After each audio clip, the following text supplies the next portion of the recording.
अच्छा, previous lecture में ना हमने इस पर्टिकुलर डायग्राम को बड़े डिटेल में देखा था और देखने की कोशिश की थी। और आज के जो मेन फोकस है ना वो ये है कि मैं किसी तरीके से आपको ये पर्टिकुलर पोर्शन जो है ना उसके ऊपर डिस्कशन हम करना चाह रहे हैं कि यार वी नाउ नो कि ओके फर्स्ट स्टेप में मेरे पास ट्रेनिंग डेटा आ गया है। अब वो मैंने आपको बता दिया था कि या तो हम ये डेटा खुद बना रहे होंगे, ठीक है, या फिर हम बनाया डाटा जो मैंने अभी आपको प्लेटफॉर्म्स दिखाए हैं, केगल के प्लेटफॉर्म्स हैं, उनके थ्रू हम जो है वो ले रहे होंगे। बट क्योंकि हम सुपरवाइज लर्निंग कर रहे हैं और सुपरवाइज लर्निंग के अंदर हम क्लासिफिकेशन कर रहे होंगे, और सुपरवाइज लर्निंग के अंदर we need two things. We need number one thing, we need the data, ठीक है, and the number two thing we want कि वो जो डेटा है, चाहे वो जिस भी टाइप का डेटा है, वो लेबल्ड डेटा हो, ठीक है, कोई ना कोई उसको सुपरविजन, कोई ना कोई उसको हेल्प मिल रही हो जिसकी मदद से हमने उसके ऊपर ट्रेनिंग कंडक्ट करनी है। नाउ आई नो कि मेरे पास मल्टीपल किस्म के एल्गोरिथम्स हैं। Not every algorithm is useful for every kind of problems.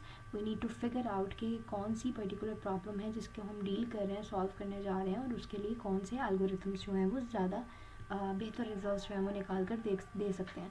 But क्योंकि we are doing it as a first time, so but obviously in this particular thing हमें ये देखना है कि यार इस पर जो मेन फिनोमेना है कि यहाँ पे ऐसी क्या चीज़ थी, वो क्या एल्गोरिथम्स थे जिनको हमने ये ट्रेनिंग डेटा प्रोवाइड करना था।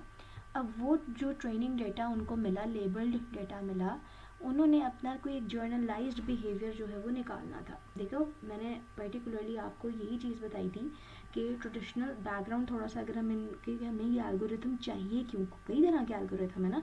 तो ट्रेडिशनल प्रोग्रामिंग में क्या होता था कि जो भी रूल्स हैं, जिस भी प्रॉब्लम्स को मैंने सॉल्व करना है, उसके एक तमाम किस्म के रूल्स को आइडेंटिफाई करना, उस तमाम रूल्स को बनाना, वो सारा हार्ड कोड करना, एक्सप्लिसिट प्रोग्रामिंग करना, डैट वाज ऑन मी, ठीक है। बट जब आप वही चीज़ रियल वर्ल्ड की प्रॉब्लम्स में देखते हो तो रियल वर्ल्ड के सिनेरियोज बड़े मुख्तलिफ हो जाते हैं। रियल वर्ल्ड में और बहुत सारी कॉम्प्लेक्सिटीज़ और बहुत सारे नए पैटर्न्स निकल आते हैं। तो ये रियल वर्ल्ड की तमाम मैथ्स और full of complex pattern, it is very hard for me कि मैं उसको राइट डाउन एक्सप्लिसिटली रूल्स को लिखूँ। दैट इज़ वेयर जहाँ पर मेरे पास मशीन लर्निंग एल्गोरिथम्स की एंट्री होती है। क्यों? क्योंकि these kind of algorithms basically allow my computer और माई डिवाइस और माई सॉफ्टवेयर और माई दिस फिनोमेना कि वो क्या कर सकें, वो प्रीवियस किसी ट्रेनिंग, पास्ट एक्सपीरियंसेस को देखते हुए, पास्ट डेटा को देखते हुए, ये जो रूल्स हैं ना उनको वो खुद से डिस्कवर कर सकें, ठीक है। तो मेन जो पर्पस है ना इसका, आपके एल्गोरिथम्स का, वो क्या है? जर्नलाइजेशन। ये मैं मल्टीपल टाइम्स आपको बता चुकी हूँ कि वो क्या है, जर्नलाइजेशन। जर्नलाइजेशन जब भी कॉन्सेप्ट आएगा मुझे उसको याद रखना है कि जर्नलाइजेशन मीन्स कि somehow I am learning from the training data, the past experiences, so that जो मेरे एल्गोरिथम्स हैं वो क्या कर सकें, वो कोई भी न्यू डेटा या अनसीन डेटा जो रियल लाइफ में एग्जिस्ट करता है, कोई अनसीन सिचुएशन, कोई न्यू डाटा, उसके ऊपर स्मार्ट गेस कर सके ना। स्मार्ट गेसेस क्या है? ज़्यादा उस प्रॉब्लम को सॉल्व कर सके, उसको प्रिडिक्ट कर सके, उस पर रिकमेंडेशन कर सके, उस पर डिसीजन मेकिंग कर सके, ठीक है। But the ultimate purpose is to figure out some kind of generalise rule जो कि सम हाउ सारे ट्रेनिंग डेटा को देखते हुए उसने बनाया, और वो सम हाउ कोई एक ऐसा बीच का रूल बन जाए जो किसी ना किसी तरीके से प्रॉब्लम्स के ऊपर मैप कर जाए ठीक है। तो ये चीज़ जो है ना हमने यहाँ पर देखनी थी। उसके लिए हमने कहा कि okay let's figure out, let's start. और क्योंकि हम क्लासिफिकेशन को देख रहे हैं तो हमने जो है वो अपने लिए क्लासीफायर्स की फैमिली को चूज़ किया सबसे पहले नंबर 1 पे, जो कि बेसियन क्लासीफायर्स हैं। और बेसियन क्लासीफायर्स में मेरे पास जो सबसे पहली हम इसका नाइव अप्रोच देखेंगे, बिल्कुल बेसिक सा, that is the naive Bayes algorithm. So naive based algorithm क्या है? एक क्लासिफिकेशन एल्गोरिथम है। कहाँ से ताल्लुक़ रखता है? बेसियन क्लासीफायर, बेसियन फैमिली से ताल्लुक़ रखता है। जॉब इसकी क्या होगी? डेफिनेटली इसने क्लासिफिकेशन करनी है। क्लासिफिकेशन किस तरह किस तरह की होगी? जैसे किसी कैटेगरीज़ को सॉर्ट आउट करना, मीन्स के येस या नो में से क्या चीज़ है, येस है कि नो है, ठीक है ना। मेरी ईमेल है, स्पैम है कि हैम है, ठीक है। मुझे में कोई कमेंट मिला है तो वो कमेंट जो है वो पॉजिटिव है या नेगेटिव है, यानी कि I need to classify these kind of things, ठीक है। सो अब यहाँ पर आई नो कि यहाँ पर मेरे पास जो है ना वो कोई ना कोई डेटा की टाइप्स मुझे पता होनी चाहिए। आई am gonna upload a video, recording video for that, जिसमें आपको जो है वो पता लग जाएगा। अब इसको करने से पहले ना थोड़ा सा हमें ना थ्योरम के अंदर जो पर्टिकुलर चीज़ें इस्तेमाल होती हैं हमें उनके बारे में पता होना चाहिए, ठीक है। उसको हम देखेंगे कि फॉर एग्ज़ाम्पल कुछ कंडीशनल प्रोबेबिलिटी का कॉन्सेप्ट मुझे पता हो, इंडिपेंडेंट इवेंट्स का कॉन्सेप्ट पता हो, डिपेंडेंट इवेंट्स का कॉन्सेप्ट मुझे पता हो। अब ये जो है these are not some kind of difficult concepts जिस पे मुझे ओके अच्छा यार बहुत टाइम लग जाएगा इसको सीखने में, लेकिन some let's start from the very very very basic example. जैसे फॉर एग्जांपल आपने ऐसे स्टैटिस्टिक्स में प्रॉब्लम्स देखी होंगी कि यार एक कॉइन है, उसको अगर हम फ्लिप करें तो हेड आएगा कि टेल आएगा, ठीक है ना। तो इस तरह की प्रॉब्लम, या कोई डाइस है उसको हम रोल करें तो व्हाट्स द प्रोबेबिलिटी कि 4 आएगा, ठीक है ना। लाइक्लीहुड आपने जो है वो निकालने हैं, ठीक है। तो इसको करने का एक बड़ा सिंपल सा आसान सा तरीका है कि आपको ये पता हो कि यार जो भी आप प्रॉब्लम सॉल्व कर रहे हो, फॉर एग्जांपल कॉइन है, ठीक है ना। सो आई एम सेइंग कि okay if I am gonna flip the coin, so what's the probability कि मेरे पास जो है वो हेड आए या टेल आए, ठीक है। तो आपने देखने का कॉइन की पॉसिबल आउटकम्स क्या हैं। अब एक कॉइन की पॉसिबल आउटकम यानी कि पॉसिबल साइड्स कितनी होती हैं, 2 ही हो सकती है ना, इससे ज़्यादा तो नहीं होंगी, ठीक है। और आपने जो फिगर आउट करनी है चूज एन थिंग कि आप किसकी प्रोबेबिलिटी काउंट कैलकुलेट करना चाह रहे हो, दैट इज़ ईदर हेड या टेल। अब हेड एक कॉइन के अंदर एक ही दफ़ा होगा, टेल एक कॉइन के अंदर एक ही दफ़ा होगा, तो it's gonna be like okay 1/2। So 1/2 is somehow 0.5 and 0.5 is basically 50%। तो you are gonna say it's a 50% chances कि if I am gonna flip the coin so it will be 50% chances likelihood कि head आएगा, या 50% probability है कि जी tell आएगा, ठीक है। Same goes for this kind of problem के where you have the dice and you are gonna roll it, so what's the probability कि आपके पास 4 आए। तो इस तरह की प्रॉब्लम में अगेन मैंने आपको कहा कि पॉसिबल आउटकम्स देखें ना। एक डाइस की पॉसिबल आउटकम्स क्या हैं, आपके पास 6 साइड्स हैं, ठीक है। सो पॉसिबली इसके अंदर 6 आ सकता है। अब 4 नाउ किसकी प्रोबेबिलिटी आप बेसिकली कैलकुलेट करने की कोशिश करेंगे। लेट्स सपोज आप कहते हैं कि भाई 4 है, तो 4 जो है वो ऑल 6 साइड्स में कितनी दफ़ा आ सकता है, वो एक ही दफ़ा आ सकता है। तो आप कहोगे ओके भाई 1/6 जो है, इसको कैलकुलेशन देखने के बाद 1/6 इज़ बेसिकली द थिंग कि आपने एक डाइस को रोल किया तो इट्स अ प्रोबेबिलिटी कि यहाँ पर आपके पास जो है वो 1/6 की प्रोबेबिलिटी में फॉल करेगा। नाउ लेट्स सपोज कि you have this example and in this example particularly आपके पास क्या है कि for example you have a container, आपके पास कोई थैला है या कुछ भी बॉक्स है, and you have the balls inside this, ठीक है। तो अब जो बॉल्स फॉर एग्जांपल कुछ बॉल्स आपके पास ब्लू बॉल्स हैं, कुछ रेड बॉल्स हैं, ठीक है। मैं आपको कहती हूँ कि यार आपने जो है ना वो क्या करना है, उसके अंदर हाथ डालना है और कोई एक बॉल निकालनी है, ठीक है। अब स्टैटिस्टिक्स की लैंग्वेज में ना whenever you are doing something तो उसको हम कहते हैं कि ये एक इवेंट हो गया, ठीक है। कोई काम, कोई हैपनिंग होती है ना, कोई चीज़ होती है, उसको हम कहते हैं कि ये एक इवेंट है। फॉर एग्जांपल कि मेरे पास कंटेनर है या थैला है, मैं कहूँगी कि यार ये इसके अंदर से तुमने ना हाथ डालकर एक बॉल निकालनी है, so this is going to be consider as an event, ठीक है। अब इवेंट जो होता है ना, लेट्स सपोज कि this is an event and I am gonna call it as event 1, let's suppose an A event, ठीक है। अब जो इवेंट होते हैं ना वो आपके 2 तरह के होते हैं, ये आपको पता होना चाहिए, ठीक है। या तो कोई इवेंट इंडिपेंडेंट इवेंट होगा, या फिर कोई इवेंट जो है ना वो आपका डिपेंडेंट इवेंट होगा। इंडिपेंडेंट इवेंट्स वो इवेंट्स हैं जिनको अकर होने के लिए किसी और इवेंट, किसी और शर्त का होना ज़रूरी ना हो कि ये होगा तो ये होगा। लेकिन डिपेंडेंट इवेंट्स ऐसे इवेंट्स हैं कि फॉर एग्जांपल कि अगर उन्होंने अकर होना है तो उसके लिए किसी शर्त का होना, कोई एक और इवेंट का होना, अकर होना ज़रूरी है, ठीक है। मिसाल के तौर पे if I am gonna take the class, मैं गूगल मीट पर आपकी क्लास ले रही हूँ, ठीक है ना। तो मैं क्लास ले रही हूँ यार, मैंने एक लेक्चर डिलीवर करना है, तो उस लेक्चर को डिलीवर करने के लिए देयर इज़ ना, लेक्चर का डिलीवर होना एक इवेंट है, ठीक है। लेकिन मैं लेक्चर तब तक डिलीवर नहीं कर सकते हूँ अगर आप लोगों की प्रेजेंस ही ना हो, किसी दिन आप लोगों की कोई एक भी स्टूडेंट ज्वाइन ना करे, ठीक है ना, कोई एक मेंबर भी हमारा ज्वाइन ना करे, तो उसमें क्या होगा, definitely I can not conduct the lecture, ठीक है। तो आप लोगों का ज्वाइन होना, आप लोग की प्रेजेंस होना भी एक इवेंट है। तो मेरा जो लेक्चर लेने का इवेंट है वो डिपेंडेंट है आप लोगों की प्रेजेंस के इवेंट पे। तो इस तरह मेरा जो लेक्चर लेने का इवेंट है वो क्या हो गया, वो एक डिपेंडेंट इवेंट हो गया, ठीक है।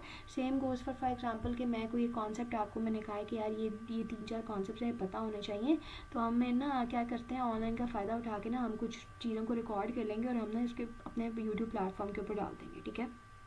अच्छा, गुड हो गया।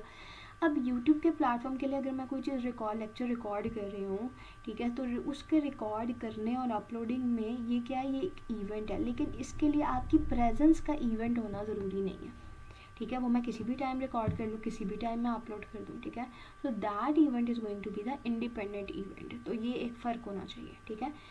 नाउ फॉर एग्जाम्पल कि if this is the standalone, एक पूरा एक ये है कि भाई एक थैला है, एक बॉक्स है, and what I need to do, उसके अंदर आपने आर डालना है और एक बॉल निकालनी है। If this is an event, तो डेफिनेटली ये एक all alone stand alone event है। इस इवेंट को अकर होने के लिए किसी और इवेंट का होना ज़रूरी नहीं है, बस ठीक है, ये स्टार्ट हो रहा है काम, ठीक है। सो अगर मैं कहूँ यार इसकी मुझे प्रोबेबिलिटी अगर करनी है, प्रोबेबिलिटी निकालनी है, तो definitely but I will say how I am gonna right it down, I am gonna say कि it's PPA, probability of A, ठीक है। अच्छा, अब probability of A if it's something, so this is how I can portray, this is how I can show the probability of my A event। अब अगर for example तुमने क्या किया, तुमने अंदर हाथ डाला, तुमने एक बॉल निकाली, तो या तो अगर तुमने वो जो बॉल निकाली और वो बॉल राइट हुई तो तुम्हारा कंटेनर या थैला कुछ ऐसा दिखेगा, और अगर वो बॉल ब्लू होती है तो तुम्हारा कंटेनर या थैला कुछ ऐसा दिखेगा। दोनों में से कोई एक चीज़ तो होगी ना। अब at this state now let's call it as an event 2 है, भी एक नई चीज़ बन गई, एक नई हालत, एक नई स्टेट बन गई, इसको हम फॉर एग्जांपल इवेंट 2 कह देते हैं, ठीक है। And this event 2 is gonna name as the B, ठीक है।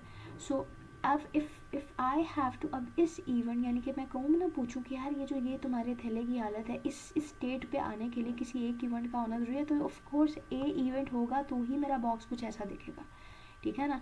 So if I am gonna say कि यार इसकी प्रोबेबिलिटी कैसे शो करवानी है, तो फिर this is not going to be the way कि यार मैं बस PP लिखूँ तो हो जाएगा, ठीक है।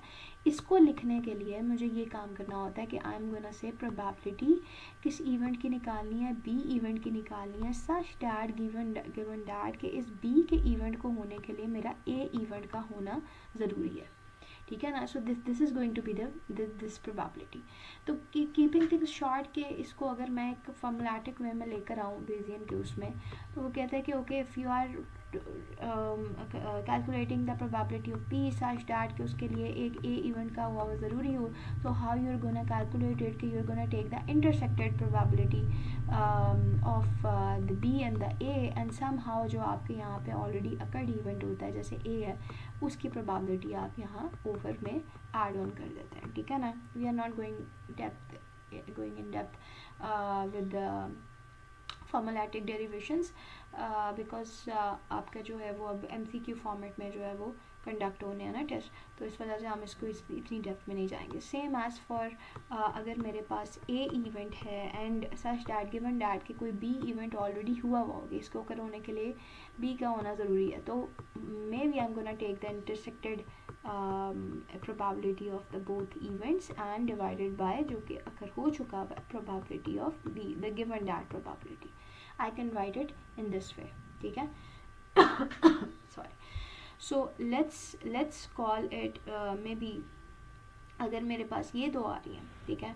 So how can I take these things के मुझे अगर इसकी निकालनी है, for example if these two are the formulas जो कि मैं यहाँ पे कंडक्ट कर चुकी हूँ, तो आई कैन सिंपली से कि ओके यार बोथ प्रोबेबिलिटीज़, चाहे वो P of A intersection B है, ठीक है, और is gonna be equivalent of probability of B intersection A, these are both the same, ठीक है। अब अगर फॉर एग्जांपल मैं इस फॉर्मूले के हिसाब से देखूँ, तो देखो P ऑफ B इंटरसेक्शन, अब ये आपका ना बड़ा जेनेरिक सा है कि this is the simplest thing कि अगर आपको मैथमेटिक्स की for example x is equal to y divided by z, this is the expression, and I ask you कि okay calculate the value of y, so what you're gonna do, you're gonna multiply the z from with the x, आप इसको x को z से multiply कर देंगे, ठीक है ना। so x into z is equal to y, this is going to be the new expression जिसमें आपको y को डिटेक्ट करना है। तो same happening goes for here कि I'm saying कि for example if मैंने probability of B intersection A निकालनी है, तो प्रोबेबिलिटी ऑफ A जो है वो ऊपर जाके मल्टीप्लाई हो जाएगी, ठीक है। तो डेफिनेटली अगर मैं इसको निकालने की कोशिश करूँ तो I can extract the expression like this कि if I need the B intersection A expression, then it will be like probability of b given that a, and जो मेरे पास expression यहाँ पे multiply होगी that is probability of a, ठीक है। Now same goes for the other expression. If I am gonna talk about probability of a intersected b, so if I have to see this formula then probability of b ऊपर जाके multiply हो जाएगा, ठीक है। तो I can say probability a given that b, and this is going to be multiplied with probability of b. So these are the two expression, and I can substitute these expression in this particular equation. Maybe you're gonna call this as equation 1, ठीक है। So अगर मैंने ये की है तो a intersection b में मेरे पास क्या आ जाएगी, ये आ जाएगी। b intersection b में मेरे पास क्या आ जाएगी, ये आ जाएगी, ठीक है। So let's change the color, so let's substitute it. तो a intersection b की जगह I can add this a intersection b into probability of b, ठीक है, equal, और इसकी जगह मैं क्या सब्स्टिट्यूट कर सकती हूँ, this one, ठीक है। So I can say probability of b given that a multiply by probability of a, ठीक है।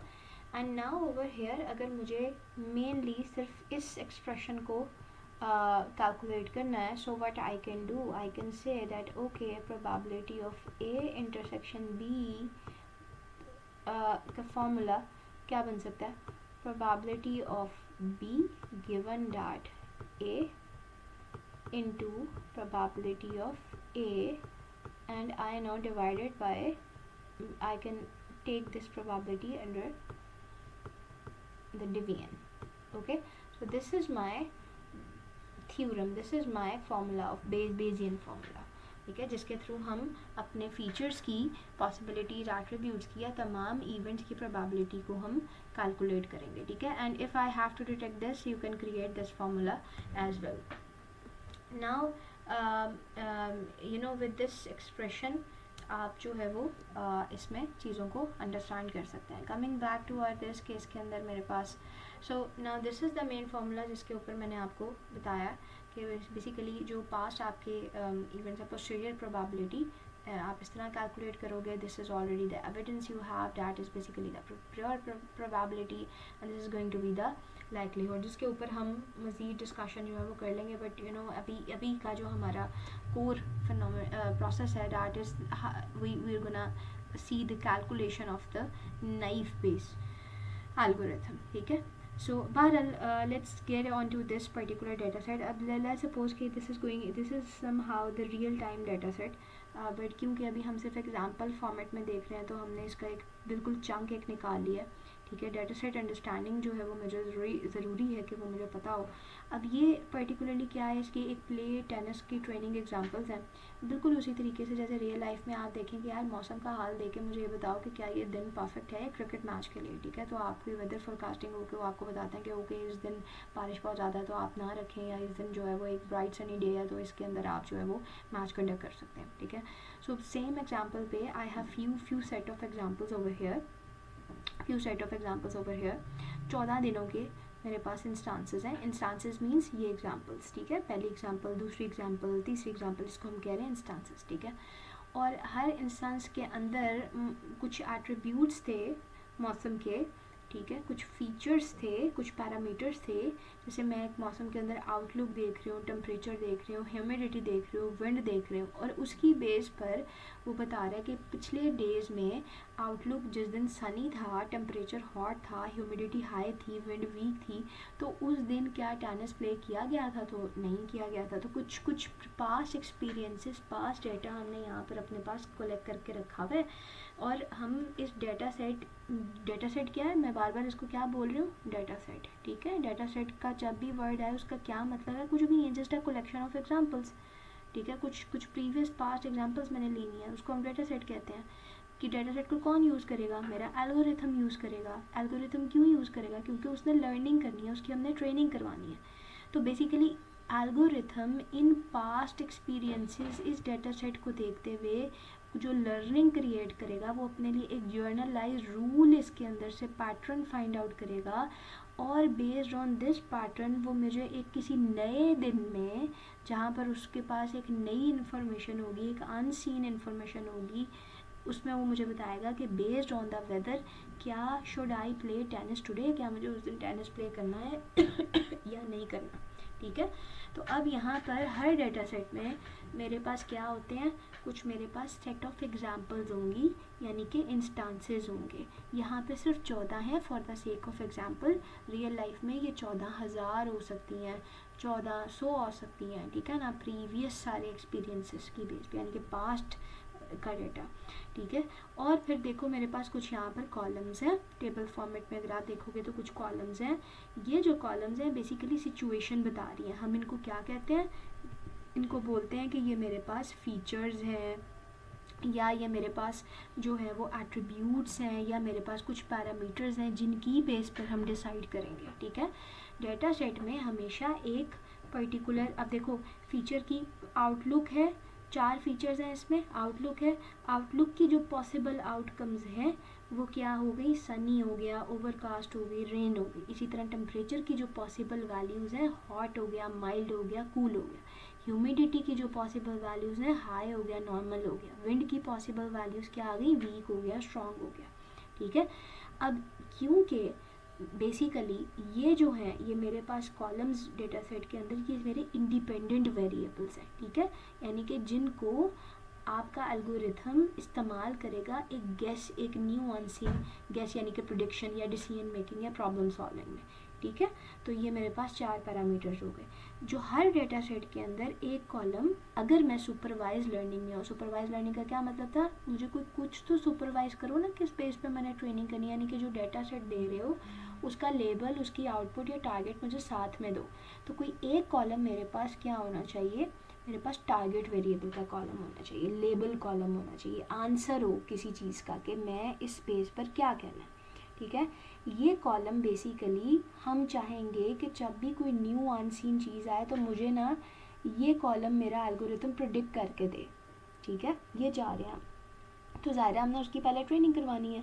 हमारे इस केस में, इस एग्जांपल में हम क्या कह रहे हैं कि टेनिस खेलना है या नहीं ना खेलें, यानी कि क्या है, या तो नो में आंसर है या फिर किस में आंसर है, यस में आंसर है। नो यस, ये क्या हो गई मेरे पास, क्लासिफिकेशन प्रॉब्लम हो गई। अगर यहाँ पर ईमेल्स की ऑप्शन आ जाती तो उस बेस पे हम लर्निंग करवाते हैं कि ईमेल कौन सी फॉल्टी स्पैम ईमेल है या कौन सी हार्म ईमेल है। ठीक है, अगर मैं यहाँ पर कुछ ऑप्शंस दे देती कैट और डॉग से रेलेवेंट, तो उसमें वो मुझे कैट और डॉग की यहाँ पर कैटेगरी बताता है, तो वो कैसी क्लासिफिकेशन हो जाती कि फिगरिंग आउट कि which particular features are for the cat और which particular feature are for the dog.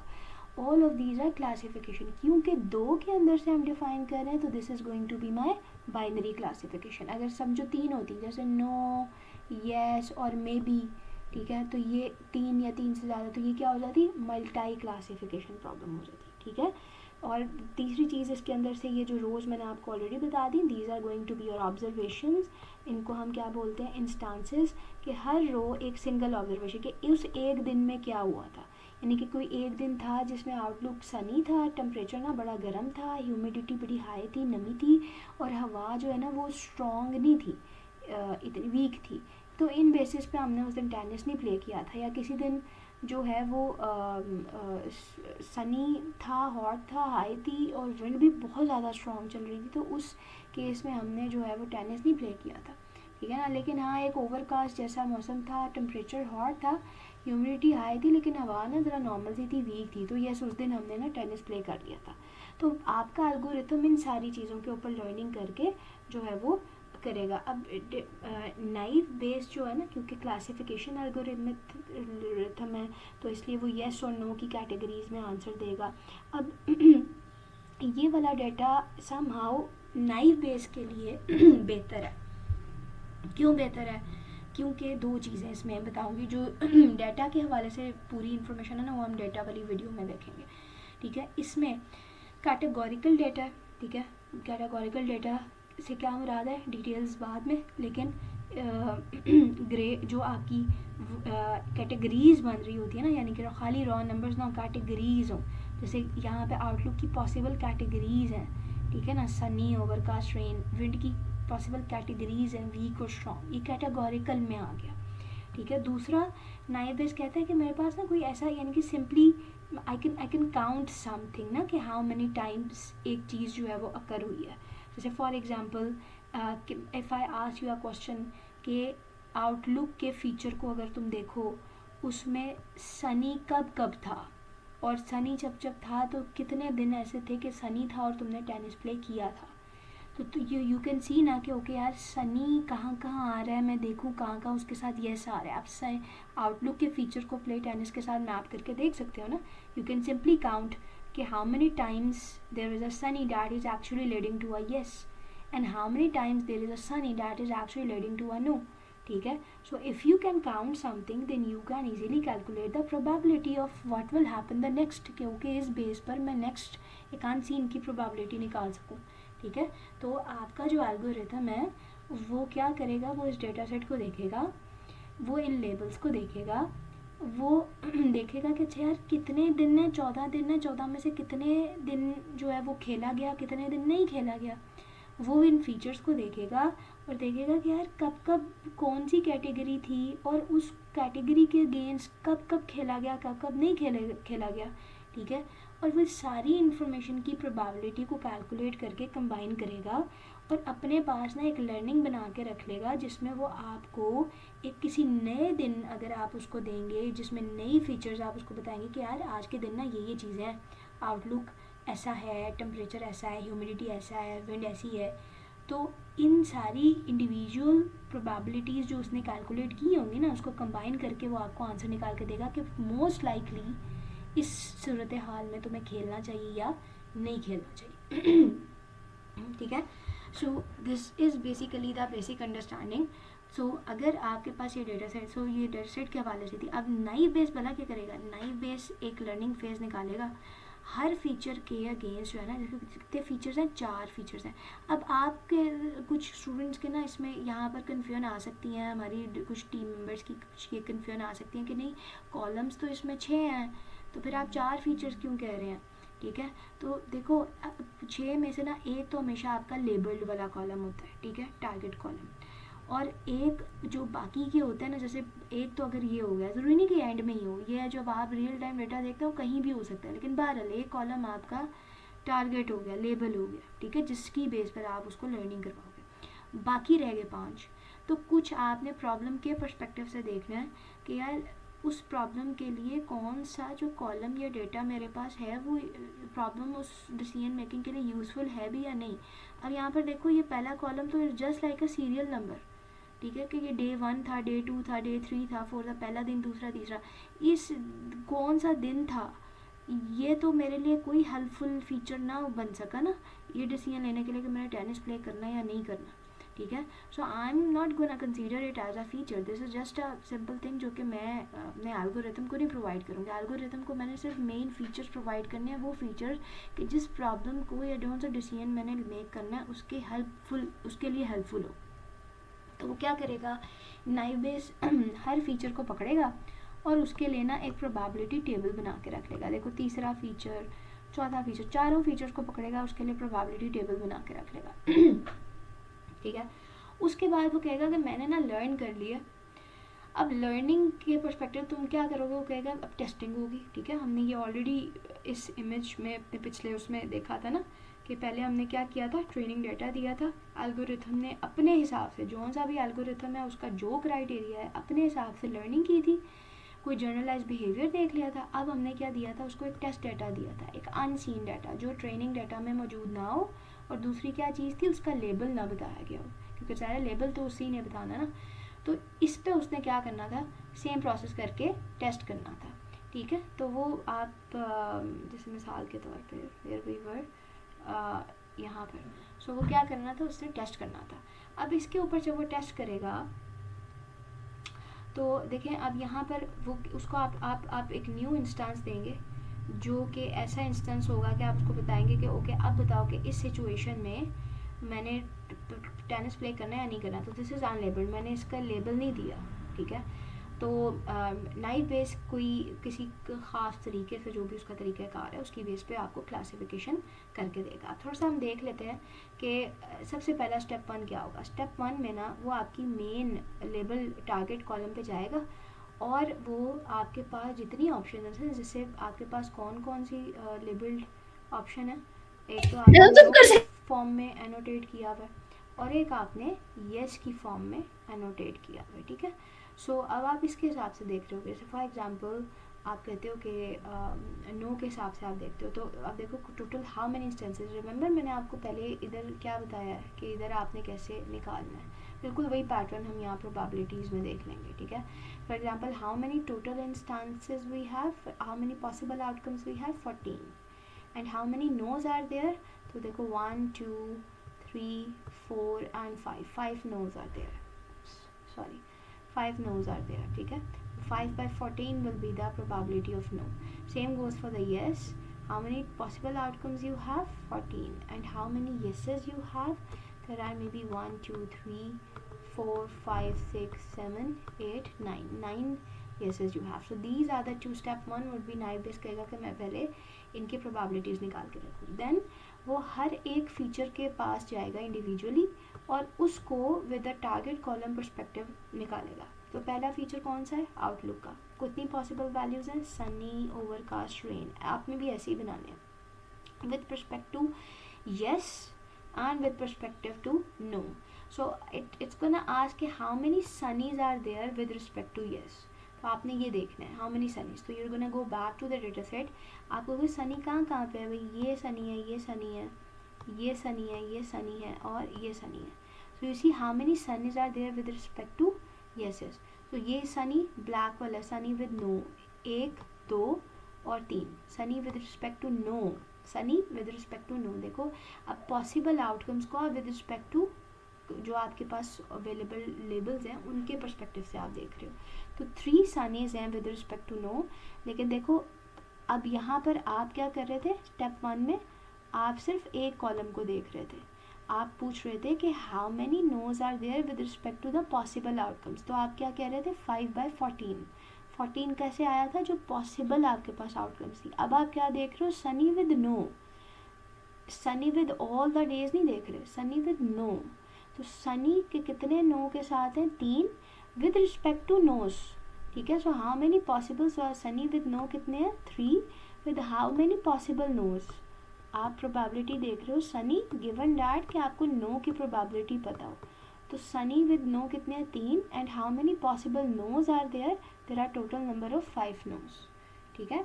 इसी तरह सनी विद येस क्या होगा, अब अगर आपने प्रोबेबिलिटी सनी विद येस निकालनी होगी तो how many sunny with yeses are there, there are 2। एक तो ये वाला सनी विद येस है, एक ये सनी विद येस है, ठीक है।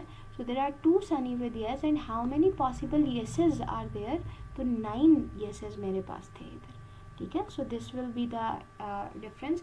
तो उसके लिहाज से हमने सनी विद येस देखा, that were 2 by 9 and sunny with no that was 3 by 5। अब 9 देखो येसेस के हिसाब से और नोज के हिसाब से सारी निकालनी है, तो 9 9 एंड 5 5 का पैरामीटर सब में सेम होगा, you just have to count. Let's see for the overcast, एक दफ़ा ओवरकास्ट की देख लेते हैं ना। Overcast goes, how many overcast are there, 1 2 then 3 and 4, ठीक है। एंड ये ओवरकास्ट ये मैंने रेड और ब्लैक में किया हुआ, overcast with all are with the yeses with no no. So there are 4 overcasts and all 4 with the yeses. So I'm gonna write 4 by 9 over here, but because no के साथ कोई नहीं है तो that is going to be 0 by 5. If you're gonna see for the rain, तो rain के perspective से rain क्या है, rain with the yes 1, rain with the yes 2 and then rain with the yes 3. इसी तरह हम उसके साथ no के साथ देख लेते हैं, rain with the no 1, rain with the no 2. तो हम यही वाले जाएंगे और रेन विद द यस कितने थे, 3 by 9 and rain with the no 2 by 5. Same goes for the temperature, temperature के साथ भी आप ऐसे ही करोगे, there are possible values of hot, mild and cool. You are gonna see how many hots with yeses are there and how many hot with noes are there. and you're gonna count down and write it. Let's experiment with the humidity की possible values कितनी है, high and normal. So I'm gonna make a table accordingly with the high and normal, and I'm gonna calculate the probability of high with the yeses. So let's see how many high with the yes, and all the reds are with high. So highest कहाँ पर है, highest ये है, ये है, ये है, ये है, ये है, ये है और ये है. So let's see, high with no 1, high with no 2, high with no 3 and high with no 4. ठीक है. So हम यहाँ पर आए और हमने 4/5 no के साथ देख लिया. Same goes for the yes. High with yes, this is 1, high with yes 2, high with yes 3. So this is 3, so I'm gonna write 3/9. Same goes for the normal, and same I'm gonna calculate. So I'm gonna calculate. So this was the step number 1 कि मैंने yes और no की probability निकाली थी. That was step number 1, and that was step number 2 कि naive Bayes क्या करेगा, हर feature के against probability calculate कर लेगा. अब ये उसकी लर्निंग हो गई, उसके पास जितने फीचर्स थे पॉसिबल आउटकम के साथ उसने तमाम के, अब ये अगर 14,000 इंस्टांसेस होंगे तो फॉर ऑल द 14,000 इंस्टांसेस वो अपने पास ये काउंट करके रखेगा. ये पैटर्न नहीं चेंज होगा, टेबल तो 4 ही रहेंगे, कितने टेबल्स जितने फीचर्स उतने टेबल्स, ठीक है, लेकिन काउंट जो है वो डेफिनेटली चेंज हो जाएगा. सही. So this was basically the way of the learning of the naive Bayes. अब naive Bayes कहता हो कि मेरी learning हो गई है, तो ज़ाहिर है हमें naive Bayes को टेस्ट करना है. हमको एक नया इंस्टेंस देंगे, let's call it x dash. हम ये कहेंगे कि देखो अगर आउटलुक की वैल्यू सनी हो. अब आपने ऐसा नहीं कि कोई 5वां नया फीचर टेस्ट करना है, वो जाहिर सी बात है जिसकी ट्रेनिंग करवाओगे उसी पे ही होगा. आपने 4 फीचर्स पे करवाई है, आउटलुक पे, टेम्परेचर पे, ह्यूमिडिटी पे और विंड पे. इन 4 फीचर्स पे आपने करवाई है, तो अब उसी के अगेंस्ट आप कोई वैल्यू दोगे ना. तो आप कहते हो कि अगर आउटलुक की वैल्यू क्या हो, सनी हो, टेम्परेचर की वैल्यू क्या हो, कूल हो, हाई, ह्यूमिडिटी की वैल्यू क्या हो, हाई हो, विंड की वैल्यू क्या हो, स्ट्रॉन्ग हो. ठीक है. तो फिर क्या होगा, फिर आप उससे पूछोगे बताओ कि इस दिन मैं खेलूं कि ना खेलूं. ठीक है. सो वो क्या करेगा, वो लुकअप टेबल्स बनाएगा. लुकअप टेबल्स मीन तमाम येस की वैल्यूज़ कैलकुलेट करेगा इस न्यू इंस्टेंस के लिए, और तमाम नो की वैल्यूज़ कैलकुलेट करेगा इस न्यू इंस्टेंस के लिए. वो देखेगा कि अच्छा क्या मुझे कहा जा रहा है कि प्रोबेबिलिटी सनी की निकालनी है विद रिस्पेक्ट टू येस. तो ये तो आप निकाल कर बैठे हुए हो ना. देखो ये लिखा हुआ outlook sunny with respect to yes. इसी तरह टेम्परेचर क्या हो, कूल हो, उसकी भी येस के देखोगे. ह्यूमिडिटी, स्पेलिंग थोड़ा सा गलत हो गया, humidity high with the yes, wind high with the yes, और ओवरऑल येस की क्या प्रोबेबिलिटी थी. सेम एज आप देखोगे कि आउटलुक सनी सेम रहेगा ना, sunny with no, cool no के केस में, हाई नो के केस में, स्ट्रॉन्ग नो के, और ओवरऑल नो की क्या प्रोबेबिलिटी थी. अब ये वैल्यूज़ कहाँ से आई, ये वैल्यूज़ जो उसकी लर्निंग फेज़ में थी ना वहाँ से आई. आप देखोगे सनी विद यस क्या था, go back. Sunny with yes था 2/9. So you're gonna come over here and write 2/9. Cool with yes क्या था, गो बैक. आपने देखा कूल के कहाँ पे तक, टेम्परेचर में. कूल विद यस था 3/9. Your gonna come over here and write down 3/9. Humidity with yes क्या था, गो बैक. ह्यूमिडिटी की वैल्यू क्या हो, हाई. हाई विद यस क्या था, हाई विद यस था 3/9. So gonna come back and write 3/9. इसी तरह विंड अगर स्ट्रॉन्ग हो तो उसका येस के केस सिनेरियो क्या था, विंड अगर स्ट्रॉन्ग हो तो येस के सिनेरियो 3/9, एंड ओवरऑल येस की प्रोबेबिलिटी थी 9/40. So you write it down over here. Okay. Same goes with the no. आपने नो के पैटर्न्स भी देखे. ठीक है. एंड देन मैपिंग रूल में आपने देखना है कि ओवरऑल आपकी येस की प्रोबेबिलिटी क्या थी. ठीक है. सो आपने इन सारी यानी कि Sunny with yes, cool with yes, high with yes, play with yes, and overall आपने येस की प्रोबेबिलिटी को आपस में मल्टीप्लाई किया. योर फीचर प्रोबेबिलिटी यानी कि yes instances with the overall yes probability. So आप प्रैक्टिकली आप क्या कर रहे हो, आप देख रहे हो कि भाई मैंने येस की प्रोबेबिलिटी देखनी है with respect to new instance. तो आपके पास क्या था, सनी विद येस की वैल्यू क्या थी, 2/9 निकाली थी ना आपने, ये वाली. ठीक है. मल्टीप्लाई. और कूल विद येस क्या था आपकी, 3/9 थी. ठीक है. फिर हाई विद येस क्या था, 3/9 थी. फिर स्ट्रॉन्ग विद येस क्या था आपकी, 3/9 थी. फिर ओवरऑल येस क्या था आपकी, 9/40 14 थी, ठीक है। इसी तरह आप प्रोबेबिलिटी ऑफ नो निकाल लोगे with respect to the new instance, okay. तो न्यू इंस्टेंस में 3/5 क्या था, 3/5 दिस वन। वो टेम्परेचर विद कूल क्या था आपके, 1/5 था, ठीक है। मैं वैल्यूज़ कहाँ से लिख रही हूँ, ये वाली दोबारा से। ह्यूमिडिटी हाई क्या, हाई विद नो क्या था, 4/5 था, ठीक है। और विंड स्ट्रॉन्ग विद नो क्या था, 3/5 था। एंड ओवरऑल आपकी क्या प्रोबेबिलिटी थी नो की, that was 5/14। So you just do the calculation, and जो येस के साथ आपकी कैलकुलेशन निकली वो कुछ ऐसी थी, नो के साथ कैलकुलेशन कुछ ऐसी निकली। इट डिपेंड्स कि आप कैलकुलेटर की कैलकुलेशन कैसे कर रहे हो। अगर आपके ये चेंज भी आ जाते हैं तो यू जस्ट हैव टू सी कि which one is the greater, and now you know 0.02 is greater than the 0.0, ठीक है। सो बिकॉज नो की कैपेबिलिटी निकली, प्रोबेबिलिटी निकली, तो यू कैन से कि गिवन द फैक्ट कि मेरा जो प्रोबेबिलिटी ऑफ येस थी इस न्यू इंस्टेंस पे, that was less than probability of no. So overall आपके जो क्लासिफिकेशन हुई वो क्या हुई, नो, विच मीन्स कि एज अ ह्यूमन क्या अंडरस्टैंडिंग हुई कि देखो अगर मौसम में तुम्हारा आउटलुक सनी था ना, और टेम्परेचर कूल था, और ह्यूमिडिटी हाई थी, और विंड जो थी वो स्ट्रॉन्ग थी, तो इस सारे पैटर्न को जो मैंने एनालाइज किया based on your training data जो मुझे तुमने दिया था या पास्ट एक्सपीरियंसेस, तो उस फॉर्मेट में ना खेलना ही बेहतर है, ठीक है। So this was basically the the overall particular, but of course that's the base one, इसके कुछ इश्यूज हैं, बट बहरहाल अभी हमारा टारगेट सिर्फ इतना है कि हमने इसकी कैलकुलेशन करके देखनी है। अब आपकी इसी तरह ना आगे 2-3 और एग्जांपल्स होंगी, उसको जो है वो आई विल रिकॉर्ड।